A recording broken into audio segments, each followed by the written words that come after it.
السلام علیکم دوستو، میں اسماعیل گروپ 7 سے آصف اور امید کرتا ہوں کہ آپ سب دوست خیریت سے ہوں گے اور اللہ تعالیٰ آپ کو خیریت سے رکھے۔ دوستو آج کا ولاگ میرا تھا کہ میں آپ کو بتاؤں کہ ہم نے یہ اسماعیل گروپ جو اپنے چینل کا نام رکھا ہوا ہے اور ہمارے گروپ کا نام ہے اسماعیل گروپ 7۔ اسماعیل گروپ 7 کا تعارف کراؤں کہ اسماعیل گروپ 7 کیا ہے اور اسماعیل گروپ 7 کے بنانے کا مقصد کیا ہے، اور ہم نے اسماعیل گروپ 7 اس کا نام کیوں رکھا، اور اسماعیل گروپ 7 کے ممبر کون کون سے ہیں، اور اسماعیل گروپ 7 کا ممبر کون بن سکتا ہے۔ یہ ساری چیزیں میرے مائنڈ میں ہے کہ آپ کے ساتھ اس کا اپنے گروپ کا انٹروڈکشن کروں، کہ آپ کو بتاؤں کہ ہم نے یہ گروپ کیوں بنایا اور ہمارا اس گروپ بنانے کا مقصد کیا ہے۔ سب سے پہلے یہ کہ میں اپنے متعلق بتاؤں تھوڑا سا۔ مڈل کلاس میں نے وہاڑی پڑھی اسلامیہ اسکول میں، اس کے بعد میٹرک میں نے ادھر ہمارے نزدیک ہے گاؤں 111 جگہ، ادھر سے میں نے میٹرک کی، اور میٹرک کرنے کے بعد میرے مائنڈ میں آیا کہ میں مسجد میں الحمدللہ اللہ نے توفیق دی ہوئی تھی نماز پڑھنے کی، تو نماز میں پڑھتا تھا تو مسجد میں دیکھتا تھا کوئی ینگ جنریشن نہیں تھی، بچے پڑھتے نہیں تھے ہماری مسجد میں، نہ صبح کوئی نہ شام، کوئی انتظام نہیں تھا۔ میں نماز پڑھنے جاتا تو میں دیکھتا اور میرا دل تھوڑا سا خراب ہوتا کہ یار ہمارے گاؤں میں بھی کوئی ہو جو بچوں کو پڑھائے، صبح بھی تعلیم بچوں کو دے اور شام کو بھی دے۔ تو میرے مائنڈ میں آیا کہ دین کا وہ کام ہو ادھر ہمارے گاؤں میں بھی۔ جب میں نے میٹرک میری ہو گیا الحمدللہ، تو میں نے سوچا کہ اب میں نے مدرسے پڑھنا ہے، تو گھر والوں کو کہا، ابو نہیں مانے کافی دن، تو اس کے بعد کہہ کوا کے جس طرح بھی ہوا تو ابو مان گئے، تو اس کے بعد میں لاہور مدرسے میں چلا گیا۔ مدرسہ 2.5 سال میں مدرسے پڑھا، اس کے بعد ادھر گھر آ گیا۔ گھر آ کر میں نے سوچا کہ اب مسجد میں پڑھانا ہے، اتنا صاحب تو لگ چکا تھا کہ میں الحمدللہ بچوں کو پڑھا سکوں، ایک قرآن کی تعلیم یا دعاؤں کی تعلیم اچھی طرح دے سکوں، اتنی 2.5 سالوں میں تقریباً میں نے تیاری کر لی تھی۔ تو تقریر مجھے نہیں آتی تھی، جمعہ وغیرہ پڑھانا اور کھڑے ہو کر کوئی بات کرنا، تو الحمدللہ وہ بھی میں آپ کو بعد میں بتاؤں گا کہ وہ بھی اللہ نے بہت اپنی رحمت کی اور میرے لیے یہ بھی آسان ہو گیا۔ 2012 میں میری میٹرک ہوئی تھی اور 2012 کے بعد میں مدرسے چلا گیا اور 2.5 سال ادھر رہا، تو 2015 میں یا اس کے بعد ادھر میں الحمدللہ گاؤں میں آیا۔ اس کے بعد پھر میں ادھر پھرتا رہتا، مسجد جاتا، پھر میں نے سوچا یار یہ بڑے بڑے لڑکے کچھ ہیں، انہیں کہوں گا کہ آپ میرے پاس نا کوئی 10-15 منٹ پڑھنے آیا کریں۔ تو اس کے بعد میں نے مسجد میں سٹارٹ کیا پڑھانا۔ وہ ایسے کیا کہ کچھ لڑکے تھے جو میری ایج کے ہی تھے، تقریباً میرے سے تھوڑے سے چھوٹے، تقریباً 2-4 سال، تقریباً سارے لڑکے کوئی 15 سال 16 سال کی عمر کے۔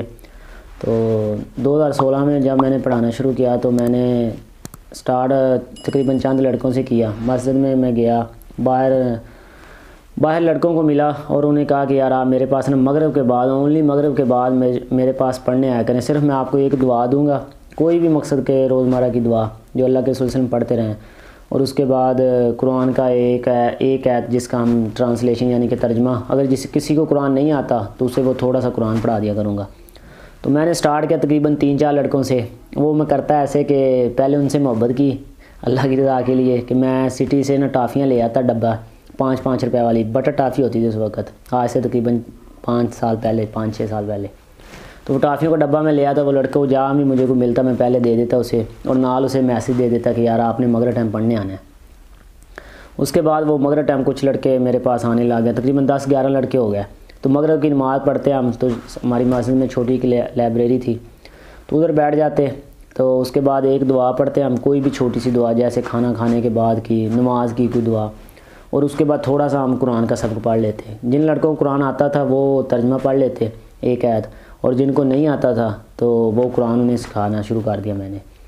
تو الحمدللہ آہستہ آہستہ تقریباً کوئی 15-20 لڑکے ہو گئے۔ جب 15-20 لڑکے ہوئے تو پھر میں نے سوچا کہ یار کوئی ایسا حساب لگایا جائے کہ لڑکے اور تعداد بڑھے۔ تو پھر میں نے وہ 20 لڑکوں کا نا ٹیسٹ لیا مسجد میں، بندوں کو اکٹھا کیا، ایک مولوی منگوایا وہاڑی سے، جو میں نے انہیں دعائیں پڑھائی تھی، ترجمہ پڑھایا تھا، اور قرآن جو لڑکوں میرے پاس پڑھے تھے، تو وہ ہم نے ایک تھوڑا سا کمپٹیشن رکھا، تو اس میں تھوڑا میں نے انعام دیا، تو کافی لوگ جو دیکھنے والے تھے پھر انہیں بھی شوق پیدا ہوا، پھر وہ بھی اپنے بچے بھیجنے لگ پڑے۔ اس کے بعد میرے پاس 20 سے 41-42 لڑکے ہو گئے، اونلی میں مغرب ٹائم پڑھاتا تھا۔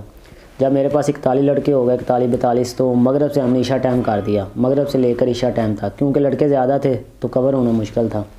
تو الحمدللہ اللہ کی رضا کے لیے میں نے تقریباً محنت کی کافی، الحمدللہ قرآن پڑھنے لگے، میرا بھی دل خوش ہونے لگ پڑا کہ ایک نیکی سے ویسے بھی بندے کو سکون ہوتا ہے۔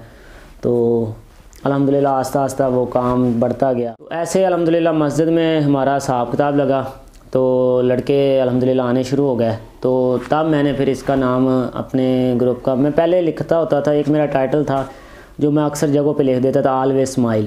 حدیث سنی تھی اللہ کے رسول صلی اللہ علیہ وسلم کی کہ مسکرائیں, یہ ایک اپنے مسلمان بھائی کو ملتے وقت مسکرانا ایک صدقہ ہے, یعنی کہ مسکراتے رہنا بھی ایک صدقہ ہے, نیکی ہے. تو میں وہ لکھتا تھا آلویز اسمائل کہ ہر وقت مسکراتے رہو, کیونکہ اگر پریشانی تکلیفیں ہوں وہ تو ہے نا, دنیا جو ہوئی پریشانی تکلیفیں ہوتی ہیں, لیکن ایک مسکرانا بہت ہی ایک اچھی صفت ہے بندے کی. تو اس کے بعد یہ میں لکھتا تھا. تو ویسے وہیں یہ اسی ٹائٹل سے پھر میں نے سوچا کہ یار اپنے گروپ کا نام جیسے کہ وہ مولویوں سے تھوڑا ہٹ کر میں نے نام رکھا اسمائل, مسکراتا گروپ. 7 اینڈ پہ جو دیا ہوا ہم نے ساتھ, اس کا معنی ساتھ بھی ہم نے لیا, اور ہمارے گاؤں کا نام بھی 107 ہے. تو 7 چک مقصد مشہور ہے, 7 چک. تو پتہ چل جاتا ہے کہ اسمائل گروپ 7, کہ اسمائل گروپ 7, مسکراتا گروپ 7 چک کا. تو اس طرح پھر میں نے یہ ایک انتخاب کیا گروپ کا. تو الحمدللہ یہ ہم نے گروپ نام رکھا اسمائل گروپ 7. تو اس کے بنانے کا مقصد کیا تھا دوستوں؟ مقصد صرف اونلی اور اللہ کی رضا تھی کہ ہم نے نیکی کے کام کرنے ہیں, دین کا کام کرنا ہے, جس طرح بھی ہم سے ہو.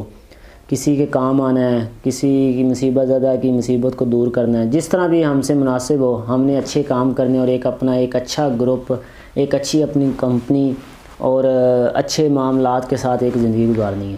تو اسی بنا پر یہ ہم نے گروپ بنایا. تو یہ میرا مقصد تھا گروپ بنانے کا. تو الحمدللہ پھر گروپ کو بڑا تقریباً میرے پاس 100 تعداد ہوگی.